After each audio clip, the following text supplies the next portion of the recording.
What's up, guys? It's your boy Simple Tips here. Today we're going to be talking about Titans. Sorry about the terrible quality in audio, but you can see I'm sick and just wanted to get this out there.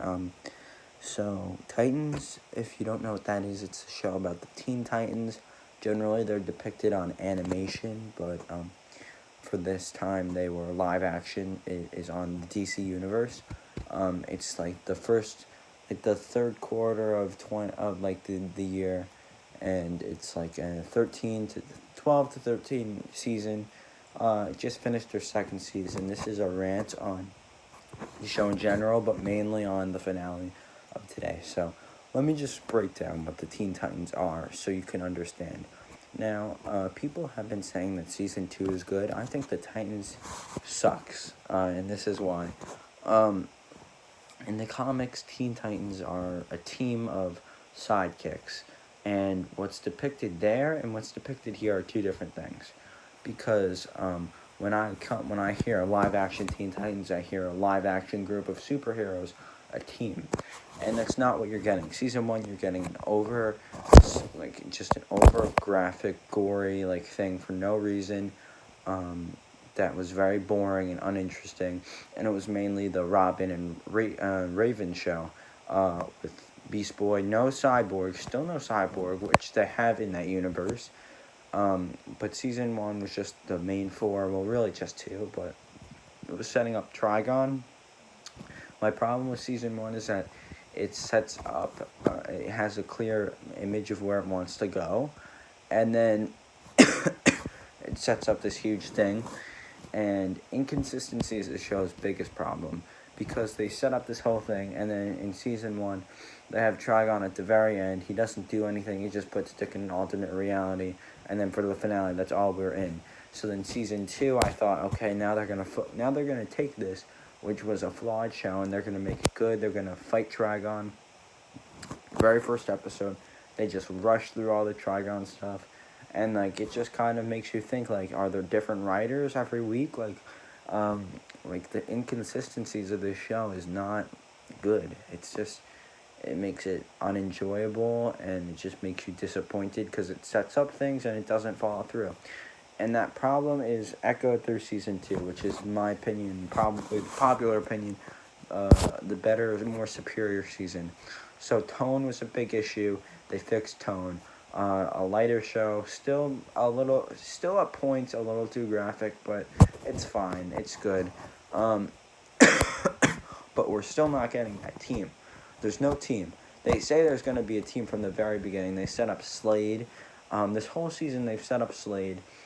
They set up Rose, Ravager, his daughter. They set up the Jericho stuff, and he looked like he was going to be a badass. They were setting him up to be a huge badass. And then season 2, episode 5, Deathstroke, they were setting up this huge thing for Deathstroke. They were hinting at something happened with Dick Grayson and the original Titans and him. But this is what the show doesn't get. You're showing us that there was a Titans, but this is not the Titans. This is an individual group. The first half of the season I liked. There were some problems. My main problem was that Deathstroke, they hyped him up to be this huge guy, but in battle, I didn't find him that threatening. The actor was good. I think they didn't use him to the potential. The fight scenes were disappointing at best. There was one good fight scene, and it showed, but he's just inconsistent throughout the whole series. He's inconsistent. So, the flashbacks, amazing, those were good. So they were setting up, and then in the middle of the season, they start setting up another threat. Cadmus with, Superboy. And that episode was so boring, but I understand people liked it. I'm just not that much of a Superman. I like Superman, but his stories are boring as fuck. So, I was a little bored, but I thought it was good. They kind of wimped out of the Jason Todd thing. They were setting up Jason Todd the whole season. They had many things that they were setting up, and they didn't set up. So then we get to this point where the truth comes out that Dick killed Deathstroke's son, even though that's not what happened, and Dick shouldn't have said that. But we find out, I'm not going to spoil the whole thing, but we find out that what happened to Jericho, Deathstroke's son, was partially Dick's fault. And the Titans split up. And again, the show's problem. They set up things and then they just leave them behind. And so Raven is just, her powers are set up and they just don't comment on it. Oh, she says in the finale, oh, my powers are getting good now. So they totally don't set that up. That was disappointing. And she meets these friends, which we'll never see again. And all these side characters have these things that just are thrown away. And then finally they're building. The Titans are going to be a team now. They're going to be a team now. And then here's my problem. They're not a team. So stop saying they're going to be a team. They should have been a team season 1. We came to see the Teen Titans, not a group of different heroes just fighting in different storylines. Like they're supposed to be a team, and yet the Superboy and the Deathstroke never crossed over. They were never mentioned together. So they set up Deathstroke. He's going to kill all the Titans. So in the finale now, they set up Nightwing this whole time, which that was that they did follow through with.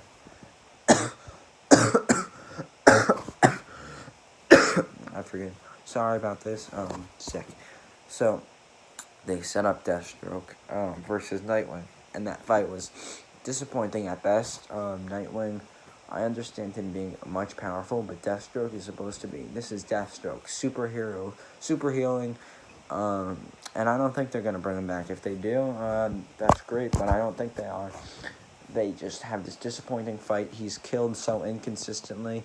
And then I'm like, okay, their end game, I get. They kind of like, they should have put the Deathstroke stuff at the end, which is what I thought they were going to do, but they didn't. So Deathstroke really had no impact. You can't bring a character like Deathstroke in and have him do literally nothing. He killed Garth. That was it. And like, I don't... Like, but this show is so like... It makes you think, okay, now they're going to go for it. Now they're going to go for it. Nope, they didn't. Now they have the balls to kill off Jason Todd. No. They keep setting it up. Oh, is he going to actually kill himself? They have the balls to do that? No. Bruce Wayne, I don't know what the fuck he's there for. He's done absolutely nothing this season besides reference Adam West. The Corey stuff they're setting up for season 3, but I don't even trust at this point. I don't trust that the show can actually follow through. Because I always say they're setting it up. And now, my biggest problem with this show is that season 2, finale, they're saying, okay, next season they're going to be the team. Okay, no, I don't buy that. And it's just like those 3 episodes where the Titans were just split up was not good. It was so boring. And are we just forgetting that, like, there's so many things that they set up that they just don't follow through with. And you can't do that. You just can't, like, think you're going to do that. So, that's my problem with the show. There's some action problems. There's one big thing. Donna Troy, I was thinking they're going to kill Jason. Alright, fine. This is it. They set up the whole season Jason Todd coming to Redhead. Which they're probably not going to do because that would require balls and you'd have to introduce Star Wars. DC characters like the Joker and Ra's al Ghul. But, yeah, so they don't kill off him. A pole randomly falls, and Donna Troy bites the dust. And huge problem with that because, just like, why? Like, I like Donna Troy. I thought there was no reason to kill her off. Like, Titans, you gotta, like, come on.